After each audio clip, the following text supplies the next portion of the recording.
Terima kasih pemirsa Anda kembali bersama kami dalam segmen Market Buzz. Banyak yang kita ulas di tengah indeks harga saham gabungan yang tergolong masih lesu dan aksi net sell asing yang juga cukup masif pemirsa ya. Kita lihat rekomendasi saham pilihan dari Pak Praska Putrantio, CEO dari Advisor.id yang sudah kami rangkum dalam grafis berikut ini. Ada saham-saham yang direkomendasikan yaitu Medco pemirsa ya, kemudian juga ada BBRI, TINS dan juga BBNI. Medco direkomendasikan dengan support resisten 1260 dan resisten 1360, BBRI 4250, resisten 4560, TINS 85 805 dan resisten 985, BBNI di 400, maksud kami 4380 dan resisten di 4770, semuanya direkomendasikan buy. Ternyata Pak Praska kalau berbicara mengenai perbankan Anda tertariknya di BBRI dan BBNI ya. Ya. Gimana analisisnya? Ya. Baik, jadi kenapa saya pilih dua bank tersebut ya karena memang secara memang fundamental juga relatif cukup baik ya pastinya. Terus yang kedua adalah kita bicara sini secara technical view ya, secara technical view untuk BBNI dan BBRI ini karena cukup kencang sekali ya sehingga memang di samping wajar kena aksi jual investor asing, tapi saya rasa ini juga terjadi pada bank-bank besar lainnya ya.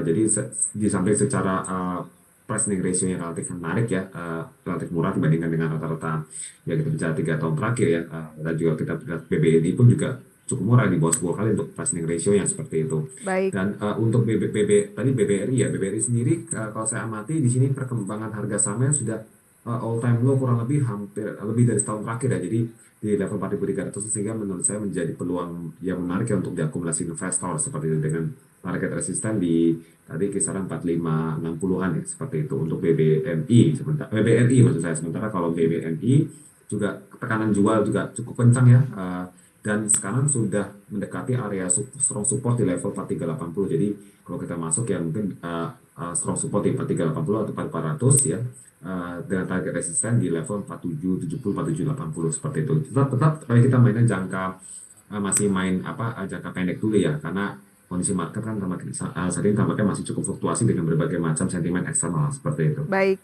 Itu dia kalau strategi Ya, jangka pendek di BBRI dan juga BBNI ya. Medco ya, dan TINS semenarik apa? baik. Ya, kalau untuk Medco di sini katalisnya yang pertama adalah harga minyak masih melejit ya. Kita Mhm. lihat sini secara one week terakhir itu harga minyak naik 3% lebih ya. Mencatat kinerja year to date itu tumbuh sekitar 8% atau cukup positif. Dan sementara tadi kalau kita bicara TINS ini juga ditopang oleh harga timah ya yang cukup kuat di mana sepanjang 1 minggu terakhir juga naik 3,6% atau dalam year to date tahun ini paling tinggi ya naik 30% untuk komunitas timah, sehingga untuk saham tadi Medco dulu ya, saya lihat sih perkembangan harga sahamnya sudah mendekati support kurang lebih 2 minggu terakhir ya, jadi bisa dikatakan level untuk spekulatif buy ya untuk saham Telkom, Medco maksud saya ini benar-benar pure trading buy ya, dengan target support tadi kan di 1270 1280 ya supportnya, sementara resistennya kita di 1365 seperti itu, jadi Oke. memanfaatkan posisi gap atas di 1365.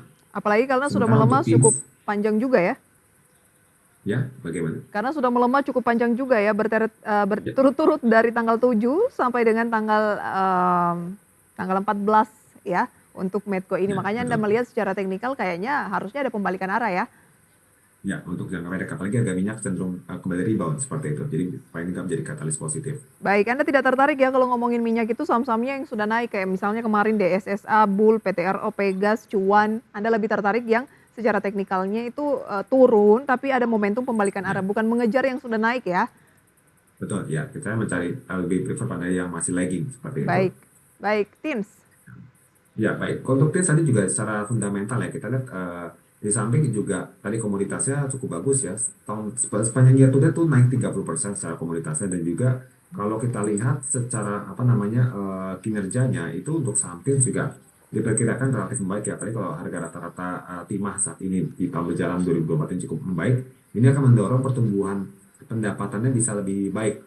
Di sini saya lihat angka pertumbuhan pendapatan secara year on year ya, baik quarter itu cenderung mengecil nih minusnya, dan mulai terjadi pembalikan positif di laba operasional pertumbuhan. Artinya sudah ada peluang menarik menurut saya untuk diakumulasi saham TIMS ya, yang saat ini mungkin bergerak dekat area support di 805. Jadi untuk bisa dikoleksi sebenarnya di 805, 840 ini masih menarik ya, dengan target resisten tetap jangka pendek di 985 seperti itu. Baik, itu dia rekomendasi saham pilihan Ya. kebanyakan memang untuk jangka pendek dulu ya dalam Ya. kondisi market saat ini dari Pak Praska. Baik, ada Bank Investasi dan Jasa Keuangan Global, pemirsa Morgan Stanley ini telah menurunkan peringkat pasar saham kita ini menjadi underweight.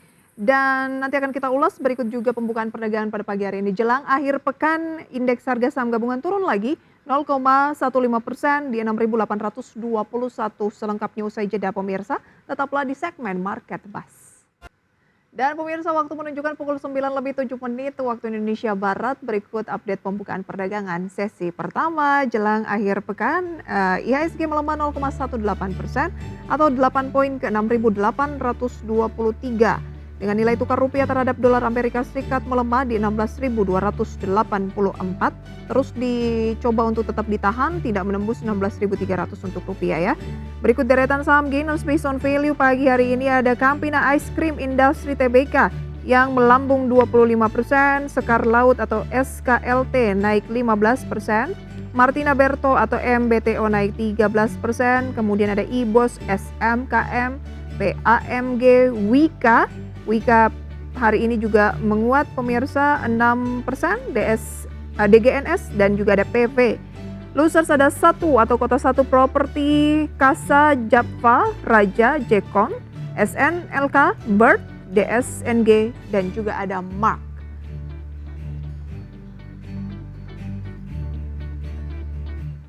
Oke, Pak Praska, tadi saya sempat mengatakan terkait dengan Morgan Stanley begitu ya, yang memberikan predikat underweight untuk pasar modal Indonesia. Sejauh mana ini akan berpengaruh atau ya memang mencerminkan kondisi pasar modal kita, katanya dari segi nilai tukar rupiah, kemudian juga posisi fiskal dan lain sebagainya. Ya, baik. Dan pendapat saya memang hal tersebut ditimbulkan karena kekhawatiran. Yang pertama adalah potensi memang perlambatan dari sisi ekonomi kita di tengah era suku bunga tinggi ya, dan juga apalagi kita juga di sini masih terjadi tekanan dari sisi nilai tukar rupiah yang meskipun suku bunga dinaikkan tetap rupiah melemah ke 16.300-an ya, seperti jadi tidak bisa kembali ke di bawah 16.000, dan secara cadangan devisa sempat mengalami juga penurunan ya, setelah terjadi saya katakan intervensi untuk mengendalikan rupiah dan juga faktor dari repatriasi dari investor asing seperti itu. Nah, tapi samping itu juga tampaknya dari sisi Morgan Stanley juga mungkin menyoroti dari sisi kekhawatiran peningkatan defisit ya, terlebih lagi dengan program pemerintahan baru ya yang diperkirakan mungkin akan membebani anggaran dan beberapa faktor-faktor lainnya. Namun saat ini menurut saya ya hal ini lebih sifatnya masih sementara, dan saya melihat lebih optimis untuk jangka panjang dari perekonomian kita, meskipun tetap dalam jangka pendek hal ini tetap menjadi sentimen yang bisa memberatkan pasar seperti itu, karena pelemahan rupiah, suku bunga yang tinggi, dan apalagi The Fed juga diperkirakan tidak akan langsung menurunkan suku bunga, mengingat meskipun inflasi melambat tapi tenaga kerja masih bagus, artinya suku bunga yang rendah pun tidak menjadi prioritas jangka pendek seperti itu, sehingga ya Baik. kelanjutan suku bunga tinggi di tahun ini, apalagi kalau misalnya kita rupiah terus melemah, itu bisa kekhawatiran ya mungkin bisa mendorong kembali untuk menyesuaikan suku bunga agar bisa mengendalikan rupiah tidak sampai di atas 16.500, kira-kira seperti Baik. itu. Pak Praska, berapa proyeksi dari advisor.id untuk indeks harga saham gabungan? Kemudian tips untuk jangka pendek dan strategi investasi jangka menengah, singkat saja. Ya, kalau secara nilai wajar ya sebenarnya untuk IHSG kita tuh berada di level 7.400 7.600 ya untuk tahun ini ya, dengan berbagai macam tekanan yang ada saat ini, sentimen-sentimen seperti itu.